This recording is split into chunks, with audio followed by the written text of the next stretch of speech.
여러분 안녕하세요. 여러분이 너무너무너무 기다리던 데미안 세 번째 시간입니다. 자, 읽어볼까요? 15쪽 끝에서 두 번째 줄부터예요. 들어갑니다.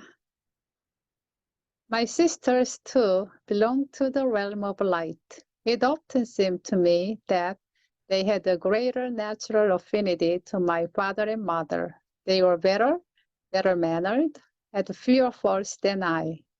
They had their faults, of course. They had their bad moments, but these did not appear to go very deep as they did with me, whose contact with evil often grew so oppressive and painful, and to whom the dark world seemed so much closer. Sisters, like parents, were to be comforted and respected.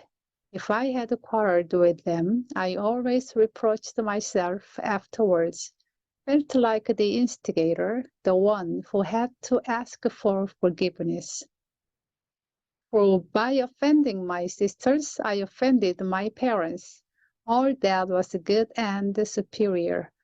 There were secrets I would far rather have shared with the lowest hoodlum than with my sisters. On good days, when my conscience did not trouble me, it was often delightful to play with them, to be good and decent as they were, and to see myself in a noble light. That's what it must have been like to be an angel. It was the highest state one could think of, but how infrequent such days were. Often at play, at some harmless activity, I became so fervent and headstrong that I was too much for my sisters. The quarrels and unhappiness this led to threw me into such a rage that I became horrible, did and said things so awful they seared my heart even as I said them. Then followed harsh hours of gloomy regret and contrition, the painful moment when I begged forgiveness, to be followed again by beams of light, a quiet, thankful, undivided gladness. I attended the Latin school. The mayor's son and the head forester's son were in my class. Both visited me at home at times, and though they were quite unruly, they were both members of the good, the legal world. Yet this did not mean that I had no dealings with some of the neighborhood boys who attended public school and on whom we usually looked down. It is with one of them that I must begin my story. One half holiday, I was a little more than 10 years old. Two neighborhood kids and I were roaming about when a much bigger boy, a strong and burly kid from public school, the tailor's son, joined us.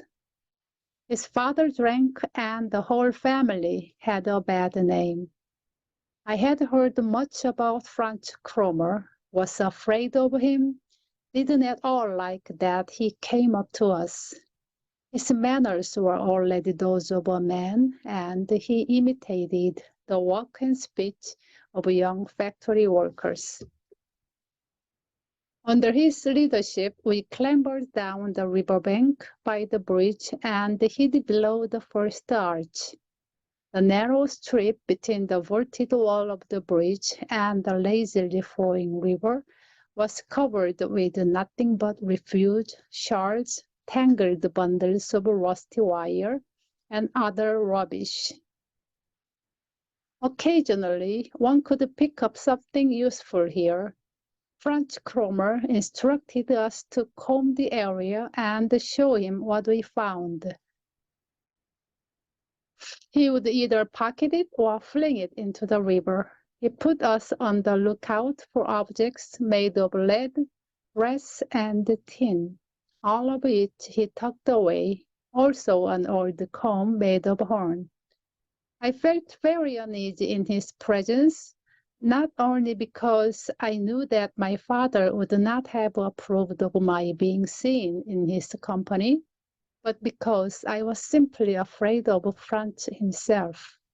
Though I was glad that he seemed to accept me and treat me like the others.